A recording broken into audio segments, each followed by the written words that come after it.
Good morning, Chris Greger here with Love Yourself Humanity. Hope you're having an awesome day and living your best life.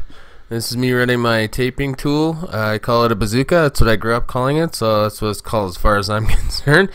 And how it works is there's a cable attached inside the tube portion that is attached to the wheel portion that holds the tape against the wall and helps it to roll out, and as it rolls it pulls the plunger from inside up towards the top and pulls the mud out with it. So it coats the one side of the tape as it runs through, and then I mash it up onto the ceiling with the little wheel attachment there. It's got a long cable that goes down to where my lower hand is, and that makes the wheel come up, and that also helps to kink the tape when I'm doing corner tapes, and it's helping me stick it to the ceiling right now. And then I pull that collar down and that cuts the tape, and I actually am moving the tape through the middle by hand because I had a little nail in there and it broke and never bothered replacing it. Pretty much because I find that part of the design a little bit lame. The ones that they come with originally are rather short. You can get a finishing nail and it's longer and it works better and you can replace it with that. I might get around to it sometime, but honestly, it's the number one reason why they jam is because that particular nail may or may not have the right tension and it pokes a hole in the back of the paper, and sometimes it goes through and sometimes it doesn't. Then you're screwing around with fixing the tape and unclogging your bazooka more than you're working. So I just left it out. So this is my wiping knife. It's one of my favorite things ever. I just put it on the end of my flusher pole. And these wiper knives work really good by hand against the wall when you can reach, and putting it on the flusher pole like this, it just pops on and off. I don't have to do anything besides pull the end off that it comes with and put it on there. And obviously I can reach the 9-foot ceiling from the floor with it. It's just the absolute best thing rather than getting up and doing it by hand, and it's just really fast, so easy. Also, the blade is just wide enough that it covers both sides of the bevel, and it fills the bevel nicely as you're running it along because the mud fills up on the back, and it doesn't 100% fill it, but it does a pretty good job. It's good enough.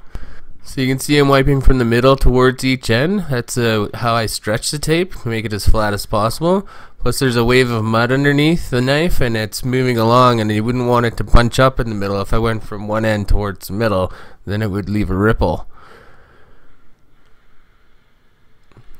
So right here, the tape's kind of crooked and messed up, and what I'm doing is just pulling it away and can mash the mud back out and then make it nice and flat again. Don't want any ripples like that. It makes it annoying to coat. It's a little trick I learned. Again, I love working from the floor, and I don't want to get up there and fix anything by hand if I have to, because then I gotta go get something to stand on. I'd much rather just reach from the floor.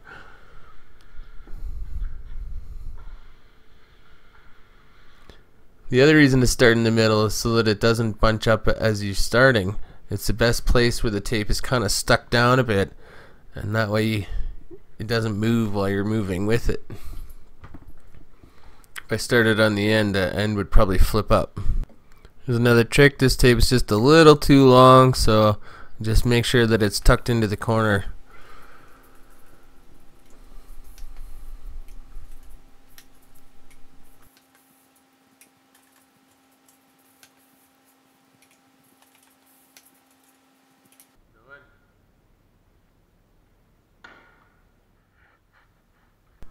So now I'm going to do some angle tapes, and you'll see when I put the bazooka on the wall, the first thing I do is kind of like start in the middle for what looks like no reason, but what that does is it actually pre-primes the mud on the edge of the tape.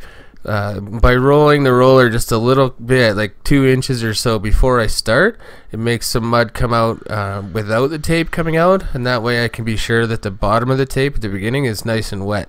Plus I want to start with at least 2 inches, because what bazookas are famous for is as you're running it along, it actually stretches the tape. So if you start with it perfectly in the corner, then it's not going to be there by the other end of the wall.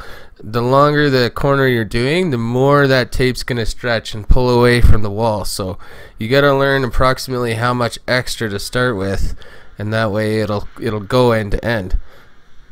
I like it to overlap perfectly. I don't like to leave spaces in between my tapes, so I always leave a little bit extra. And that beginning portion is usually maybe snipped off if it didn't work out just right. Although I'm pretty good after as many years as I've been doing this, make sure that it's not too long. And sometimes when it does overlap, maybe I'll allow it to overlap just one out of the 3 tapes.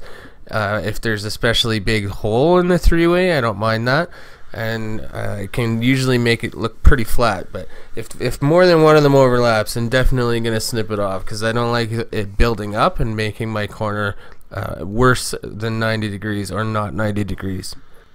I especially take a lot of pride in my 3-ways. It's one of the things that a lot of guys don't spend the time on, and I think it's important that it look crisp, kind of like 3 pieces of glass that are put together to make a fish tank corner.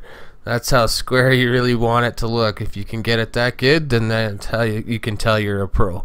This is another one of my favorite tricks. Neither of these 2 tools are really meant to go together, but what do you know, they fit. I just put a little bit of tape on the end of the one pole, and it fits into my corner roller. It's a 4-wheel corner roller designed to make a perfect 90 degree with the tape. Even if the angle itself isn't 90 degrees, the roller has 4 wheels that make it fit nicely anyway.